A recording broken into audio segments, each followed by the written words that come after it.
प्रदेश में बीजेपी की double engine सरकार यानी भजनलाल शर्मा की सरकार काबिज सत्ता में है और लगातार कोशिश कर रही है कि पिछले चुनावों में या पिछले विपक्ष में बैठी थी, विपक्ष के दौरान जो वायदे किए गए थे बेरोजगारों से उनको रोजगार देने के, वो कहीं ना कहीं पूरे किए जाए।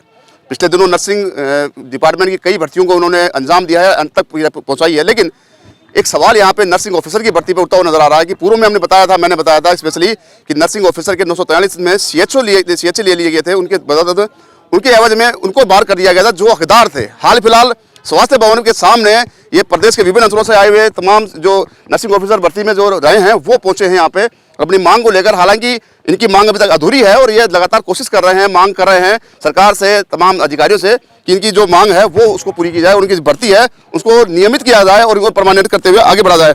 लेकिन चलो, मैं फिर भी प्रदेश के विभिन्न अंचलों से आए हुए इस कड़ाके की ठंड में कुछ महिलाएं और जो यहाँ पे पुरुष हैं उनसे बात करने की कोशिश करता हूँ कि आखिर पूरा मामला क्या है, क्यों पहुंचे हैं, कहाँ तक इनकी जो आंदोलन की रेखा है वो कहाँ तक पहुंच पाई है। मैडम, सबसे पहले आपके पास क्या नाम है आपका? आशा गुजर। आशा, कहाँ से पहुंची हैं? बूंदी डिस्ट्रिक्ट से। इस कड़ाके की ठंड में बूंदी डिस्ट्रिक्ट से यहाँ पे आना बहुत बड़ी बात है। हाँ, क्यों आए हो आप? हम हमारे PV लिस्ट में सेलेक्ट हुए थे बच्चे, वो बाहर कर दे। 943 बच्चे ले थे, उनकी वजह से हम बाहर हो गए। इस वजह से हम मंत्री जी से हमें पूर्ण विश्वास है कि हमारी फाइल चलाई है उन्होंने और वो पूरी की जाए। पूर्व में भी OP थाकन जो है शिफू डायरेक्टर हैं, उनका एक वीडियो वायरल हुआ था जिनमें उन्होंने साफ कहा था, एक्सेप्ट किया है कि 943 CHO को ले लिया गया, इसलिए आपको बाहर कर दिया गया। अब आपकी रणनीति क्या रहने वाली आगे? हमारी रणनीति यही है कि हमें पूर्ण विश्वास है कि मंत्री जी हमारी फाइल को क्लियर करवाएंगे। मंत्री जी से मिले आप आज? हाँ। क्या हुआ, क्या आश्वासन मिला आपको? आज तो नहीं मिले, हम पहले मिले थे, उन्होंने पूर्ण विश्वास दिया है कि आपको क्लियर करवा देंगे। तो अभी हाल फिलहाल स्वास्थ्य भवन पहुंचे हैं आप, किससे मिलने आए हैं यहाँ पे? यहाँ पे हम मिलेंगे अभी थोड़ी देर बाद में सचिवालय में।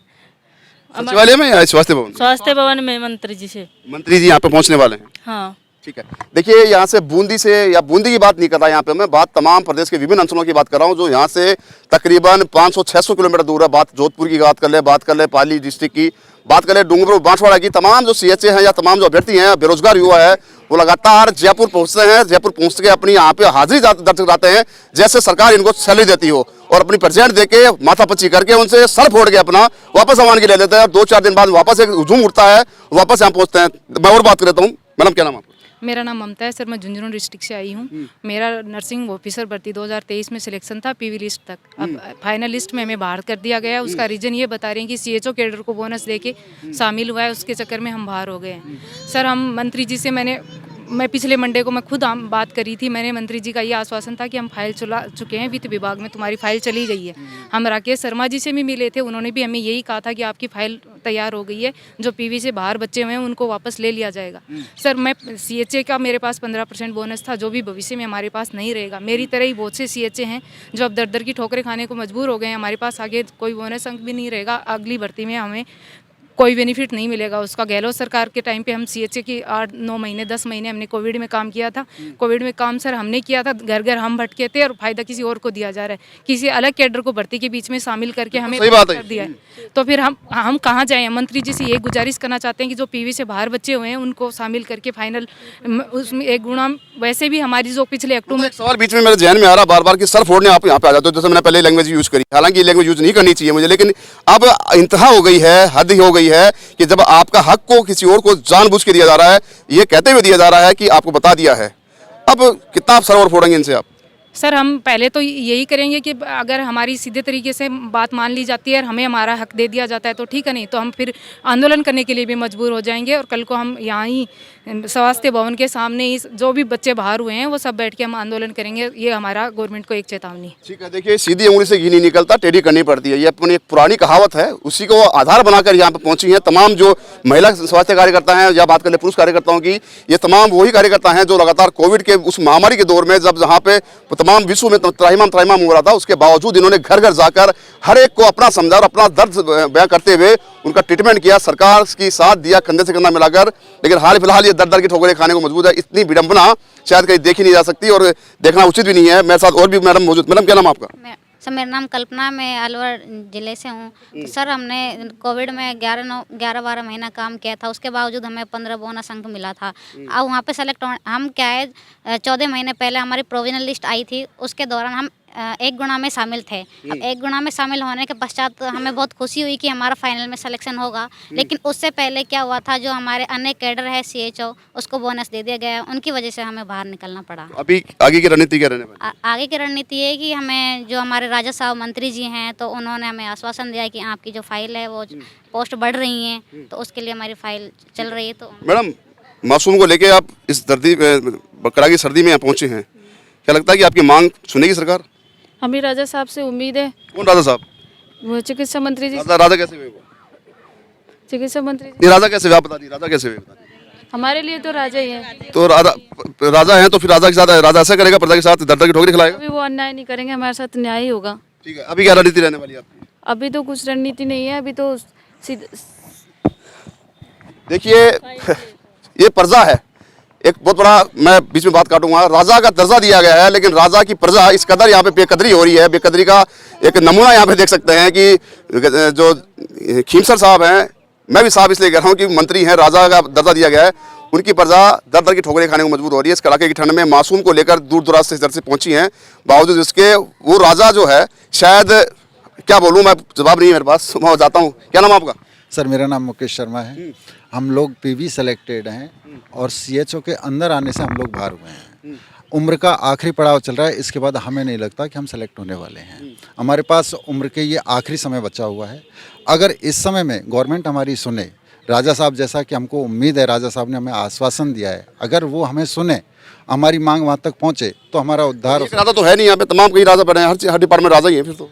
सब राजा ही हैं हमारे लिए। अगर हमको अन्न राजा से मिलता है तो ही हम उनकी प्रजा हैं। अभी तो कुछ मिल नहीं रहा राजा से। बिल्कुल हम भूखे हैं और हम तब तक आंदोलन पे रहेंगे जब तक कि हमको उपलब्धि नहीं मिल जाती है। तो अभी हाल फिलहाल स्वास्थ्य बन पहुंचे हैं, किससे मिलने की उम्मीद है आपको? अभी यहाँ सभी से मिलेंगे, पहले राकेश शर्मा जी से मिलेंगे, उसके पश्चात हम राजा साहब से भी मिलेंगे, हम सब लोगों से मिलेंगे और हमें उम्मीद है कि हम कामयाब होंगे। ठीक है, क्या कहेंगे आप? हरपाल गुजर टोंक से आया हूँ। सर हमें ऐतराज़ नहीं है CHO को ऐड करने से, लेकिन हम जो PV में सेलेक्ट हुए थे CHO की वजह से, तो इतनी पोस्ट क्रिएट कर दे। हमारे लिए राजा साहब से निवेदन है कि हम सब जो PV से आउट हुए ना, सब अंदर आ जाएं। 943 बंदे जो बाहर हुए ना, वो सब अंदर आ जाएं। ये निवेदन है उनसे, यही गुजारिश है। आप स्वास्थ्य भवन पहुंचे हैं, क्या उम्मीद लगती है आपको कि आपकी बात सुनी जाएगी यहाँ पे तरीके से? हम उम्मीद के वापस एक बार वही बेकदरी का सामना करना पड़ेगा आपको? हम उम्मीद के साथ आए हैं अभी, हर हमारी उम्मीद पूरी होगी। हमें पूर्ण विश्वास है राजा साहब पे, चिकित्सा मंत्री जी से, गजेंद्र सिंह खीवसर से।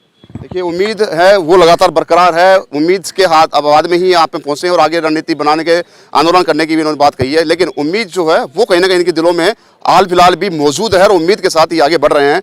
क्या नाम आपका? जितेंद्र कुमार चंदेला, टोंक से बता रहा हूँ सर। ये मई 2023 में ये भर्ती निकली थी। 5 मई 2023 को ये भर्ती की एक विज्ञप्ति निकली थी। उस टाइम ने हमने ऑनलाइन फॉर्म भरवाया था। उसके बाद में हमारे को DV के लिए बुलाया गया। प्रत्येक डूंगरपुर, बांसवाड़ा, ऑल राजस्थान से आके सीपू में डॉक्यूमेंट्स वेरीफाई करवाए। उसके बाद में हमारी प्रोविजनल लिस्ट निकलती है, वो भी सिर्फ 1 गुना की।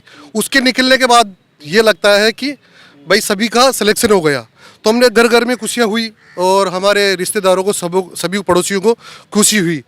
और बीच भर्ती में एक CHO कैडर है, उसको बोनस देख के उसको ना तो उसको PV लिस्ट में नाम था उनका और डायरेक्ट फाइनल लिस्ट में उनका नाम आ गया।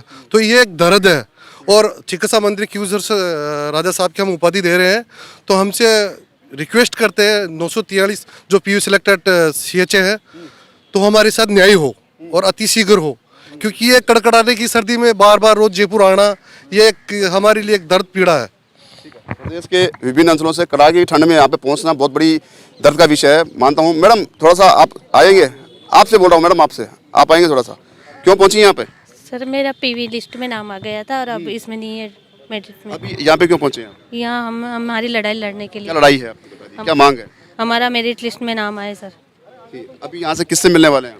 हम स्वास्थ्य मंत्री से मिलना चाहते हैं, गजेंद्र खीवसर से, जो हमारी मांग को पूरी करे। तो अभी अगर आपकी मांग नहीं मानी गई तो क्या रणनीति रहने वाली है? हम धरना प्रदर्शन करेंगे सर। देखिए धरना वापस, वो धरना आंदोलन और प्रदर्शन वापस वही घूम फिरा के, कुल मिला के बिना रोए तो बच्चे को माँ दूध नहीं पिलाती है। तो ये तो फिर प्रजा है, समझदार है।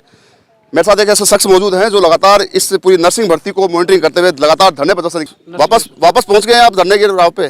सबसे पहले तो आपका और आपके दर्शकों का बहुत बहुत धन्यवाद, जिससे हमने एक सफलता पहले हासिल कर चुके हैं। और अभी दोबारा राजस्थान सरकार, माननीय चिकित्सा मंत्री राजा साहब से हमारा निवेदन है कि हमारे जो बच्चे थे इनके घरों में मिठाई बट गई, कुछ उन्होंने घोड़ी पहन पर चढ़ के स्वागत कर दिया, तो अब ये गांव में मुंह दिखाने लायक नहीं रहे। इनके साथ न्याय हो, इनको भर्ती प्रक्रिया में किसी भी प्रकार के पीवी सेलेक्टेड जितने भी साथी हैं जो मिठाई बांट चुके हैं, सब अपना अपना जश्न मना चुके हैं खुशी का, वो जश्न अब अधूरा रह गया। कुछ की मानसिक स्थिति ऐसी है कि आत्महत्या पर मजबूर हो गए।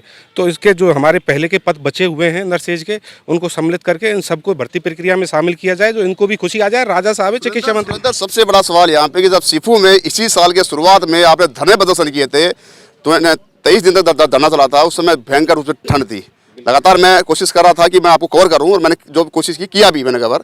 हाल फिलहाल लगभग भर्तियां पूरी हो गई है, लेकिन कुछ एक जो भर्तियां हैं वो अटकी हुई हैं। अब वापस आप इनका साथ देने के लिए पहुंच गए हैं मैदान में, तो क्या लगता है कि अब वापस आपको वही आंदोलन की राह पकड़नी पड़ेगी? नहीं, देखो भर्तियाँ 8 कैडरों की थी, 7 कैडरों की मोस्टली कंप्लीट हो चुकी हैं। एक कैडर फार्मासिस्ट हमारा बचा हुआ है, वो भी प्रक्रियाधीन है, पूरी होने वाली है। हमें पूर्ण विश्वास है सरकार पे कि हमारे साथ न्याय करेगी। आंदोलन की राह है कि आंदोलन एक ऐसी चीज़ है कि बिना मांगे भीख भी नहीं मिलती। हमें मांगना पड़ेगा सरकार के, इन वंचितों की आवाज़ उन तक पहुंचानी पड़ेगी कि साहब इनके साथ में गलत हो गया, इनके साथ में इनकी पीड़ा है, उनको आप सुने और उनके साथ न्याय करें। सुरेंद्र, एक अंतिम सवाल आपसे, क्योंकि ज़्यादा समय नहीं लूँगा, कि वापस एक इकट्ठा होने का दौर शुरू हो गया है, लगातार आह्वान किया जाने लगा है सोशल मीडिया के माध्यम से, तो अब लगता है कि अगर यहाँ पे मांग नहीं सुनी गई तो वापस एक बार वही उग्र रूप दिखाना पड़ेगा आपको? देखो सर, पीड़ित के लिए दरवाजे बहुत होते हैं। जब तक उसको न्याय नहीं मिलता, जब तक वो पीड़ित अपने दर भटकता रहता है, और जहाँ उसको न्याय मिलता है वो उसकी आखिरी मंजिल होती है। तो एक ही माध्यम है, एक ही रास्ता है, एक ही लक्ष्य है, हमारा न्याय। इनको नियुक्ति जिस दिन खत्म हो जाएगी उसके बीच में आने वाले प्रत्येक हथकंडे अपनाने पड़ते हैं सभी साथियों को। ठीक है। सुरेंद्र गुर्जर हैं, पूर्व में भी इन्होंने लगातार नर्सिंग भर्ती जो है तमाम कैडरों की उनके साथ दिया था, लेकिन हाल फिलहाल वापस एक बार धरने और प्रदर्शन की दौर शुरू होने वाला है। शायद लगता है क्योंकि जब यहाँ पे इकट्ठे होने लग जाती है प्रजा या भीड़, तब कहीं ना कहीं उनका आक्रोश जो है वो ज़्यादा बढ़ जाता है। ज़्यादा समय नहीं लूँगा मैं भी। क्या नाम आपका? गिरिराज सिंह गुजर। गिरिराज, क्यों पहुँचे हैं, कहाँ से पहुँचे? जिला कोटपुतली बहरोड। जो पीवी लिस्ट से बाहर है, अंतिम लिस्ट में हमें लिया नहीं गया। हम 7 दिन पहले भी आए थे, मंत्री जी ने हमें आश्वासन दिया था, उसके तहत ही हम यहाँ आगे की रणनीति बनाने के लिए सुरेंद्र साहब बहुत अच्छे लीडर या और भी काफ़ी लोग आए हैं, और अब रणनीति बनाई है कि हमें अंतिम लिस्ट में लिया जाए। ठीक है सर, मेरा नाम अनिल कुमार मीणा है, मैं बस्ती से आया हूँ। पीवी लिस्ट में सेलेक्ट थे, 2023 नर्सिंग ऑफिसर भर्ती थी, तो इसमें सीएचओ को अंदर लेने से हम बाहर हो गए, तो उनके साथ न्याय किया जाए। राजा साहब से हमें उम्मीद है, हम मिल चुके हैं उनसे, और डिपार्टमेंटली अधिकारियों ने हमें आश्वासन दिया है कि तुम्हारी फाइल चला दी गई है। तो हमें उन पे विश्वास है, सरकार पे विश्वास है कि हमारे साथ न्याय करेंगे, क्योंकि राम राज्य की सरकार है, डबल इंजन की। तो हम यही कहना चाहते हैं कि जो पीवी लिस्ट से बाहर हुए हैं उनको पद इनके पास पड़े हुए हैं, डिपार्टमेंट में अधिकारियों ने हमें आश्वासन दिया है, तो पद वर्दी करके इनको जोड़ा जाए और वापस भर्ती में फाइनल लिस्ट में सम्मिलित किया जाए। अनिल, अगर नहीं हुई तो रणनीति क्या आगे की? सर, रणनीति आगे की हमारे जो आरएनए के जो लीडर्स है, महासचिव है सुरेंद्र जी गुजर साहब और प्रदेश अध्यक्ष खुशीराम जी मीणा जी, इनसे सलाह लेके आगे की रणनीति हम समय पर। अभी तो हमें आश्वासन दिया गया डिपार्टमेंट अधिकारियों से और राजा साहब से और सरकार से, हमें उम्मीद है, पूरी उम्मीद है कि हमारे साथ न्याय होगा, अन्याय नहीं किया जाएगा हमारे साथ में। क्योंकि पूर्ववर्ती सरकार में जो हमने धरना दिया था CHA आंदोलन शहीद स्मारक पर, तो भारतीय जनता पार्टी के बड़े बड़े दिग्गज नेताओं ने हमारा साथ दिया था, सहयोग किया था उस टाइम पे कि हमारी सरकार आएगी तो हम ये करेंगे वो करेंगे। तो इनकी सरकार है, तो हमें लग रहा है कि हमारे साथ न्याय होगा। उम्मीद है, पूरी विश्वास भी है हमें कि हमारे साथ गलत नहीं होगा। और ये दूर दराज से आए हुए, इसमें काफ़ी महिलाएं ज़्यादा है सर, हर कैटेगरी से महिलाएं ज़्यादा है। जो पीवी लिस्ट में सेलेक्ट थी वो बाहर हो गई, और इनकी 2 जगह से बदनाम हो गई है, ससुराल पक्ष से और उधर से खुद के घर की तरफ से, पीयर पक्ष से। और क्या नाम से जो जिनकी गाँव में सगाइयाँ हो गई, क्या नाम से खुशियाँ रिश्ते हो गए, चद्दर लगा दी, मंदिरों में चौतरे बनवा दिए, भवन बनवा दिए, मिठाइयाँ बांट दी, तो गाँव में क्या है कि सर बदनाम हो गए पूरी तरीके से। मैं खुद 8 तारीख का आया हुआ गाँव, किस मुंह से जाऊँ गाँव जाऊँ भी, तो मान सिंह दिमाग टावर उड़ गए, मान लो दिमाग के टावर उड़ गया। एक सवाल आपसे मैं बीच में काटना चाहूँगा कि हाल फिलहाल वापस सीएचओ को ले लिया गया 943 को और आपको बाहर कर दिया गया। क्या विशेष नियम बताए गए जिनके आधार पर उनको लिया गया, अगर बात हुई तो आपके अधिकारी? सर नियम तो हमें नहीं बताए गए, लेकिन डिपार्टमेंटली अधिकारियों से हमने जब संपर्क किया, कहीं ना कहीं हमें लग गया था पहले ही, रिजल्ट आने से 6 तारीख को रिजल्ट आया, उससे पहले हमें लग गया था, हमें अनुमान हो गया था कहीं ना कहीं से कि सीएचओ को अंदर लिया जा रहा है तो हम बाहर होंगे, पहले से पता लग गया था हमें। तो हमने डिपार्टमेंटली अधिकारियों से जाके संपर्क किया हमने, तो उन्होंने हमें ऐसा तो नहीं कहा कि हम सीएचओ को बोनस दे रहे हैं, उनको ऐड कर रहे हैं तो आप बाहर होंगे। उन्होंने ऐसा ही कहा था हमें कि आपके साथ अच्छा होगा, लेकिन आपको थोड़ा समय लगेगा, इसमें धैर्य रखना पड़ेगा। तो हमने धैर्य रखा, रिजल्ट आया, हमारे साथ अन्याय हो गया, दर दर की ठोकरें खाने के लिए मजबूर है सर। है ना, जयपुर में पड़े, दूर दराज से सभी जिलों से आए हुए महिलाएं हैं, छोटे छोटे बच्चों को लेके हम पड़े, सर्दी का मौसम है। तो कहने का मतलब है कि सीएचओ को जो बोनस दिया गया तो वो उन्होंने यही कहा था कि क्या नाम से कोर्ट का आदेश आया पीवी लिस्ट के बाद में, तो उसके आधार पे दिया है उन्होंने। जबकि कोर्ट के आदेश में हमने कोशिश भी कोर्ट के आदेश को जानने की, तो उसमें कहीं नहीं लिखा हुआ है ऐसा कि क्या नाम से कि इनको दो ही आप बोनस। कोर्ट ने ये छोड़ा था कि डिपार्टमेंट तय करेगा कि आप चाहो तो इनको ले सकते हो और नहीं चाहो तो इनको नहीं भी ले सकते, तो हमें कोई ऐतराज़ नहीं है। स्पेशल ऑर्डर नहीं दिया था कोर्ट ने कि इनको कि लो ही आप तो इसमें भर्ती में, लेकिन फिर भी मनमर्जी करते हुए उन्होंने ले लिया। सर अब पता नहीं क्या हुआ क्या नहीं हुआ, ये तो अधिकारी जाने, वो सरकार चला रहे, हमें अधिकारियों पे भी पूर्ण विश्वास है। उन्होंने जिस तरह से हमें आश्वासन दिया है, उम्मीदें हमारी बंधवाई है, तो अधिकारियों पे हमें पूर्ण विश्वास है। स्वास्थ्य भवन से लेकर सचिवालय तक, और राजा साहब पे तो हमें भरोसा नहीं है, उन पे तो ये मान लो कि हमारी उम्मीद ही उन्होंने बनाई है। वो राजा साहब है, ठिकाना खींव सर है, गजेंद्र सिंह जी, जो क्या नाम से ठीक बाहर है। आ जाओ। देखिए यहाँ पे जो तमाम प्रदेश के विभिन्न अंचलों से यहाँ पे अभ्यर्थी पहुंचे हैं, बेरोजगार युवा, वो सीएचए या फिर वो जिनका डीवी लिस्ट में नाम नहीं आया और वो सीएचए के चक्कर में इनको अलग कर दिया गया, बाहर कर दिया गया। अब ये लगातार कोशिश कर रहे हैं मांग करने की, अपनी मांग कर रहे हैं कि लगातार ये इनकी जो मांग है वो ये है कि इनको वापस से अंदर लिया जाए और उनकी जो परमानेंट भर्ती है उसको जारी रखते हुए इनको भी नौकरी दी जाए। ऐसे में गजेंद्र खींव सर से इन्होंने मांग की है, रिक्वेस्ट की है, गुहार लगाई है, तमाम अधिकारी से गुहार लगाई है कि कैसे भी इस कड़ाके की ठंड में इनको बुलाया नहीं जाए, और नहीं तो अन्यथा आंदोलन का रूप अपनाना पड़ेगा, जिसकी समझ हमारी सरकार की होगी। सो कैमरा पर्सन कोमल के साथ संदीप अग्रवाल, गोल्डन न्यूज़, जयपुर।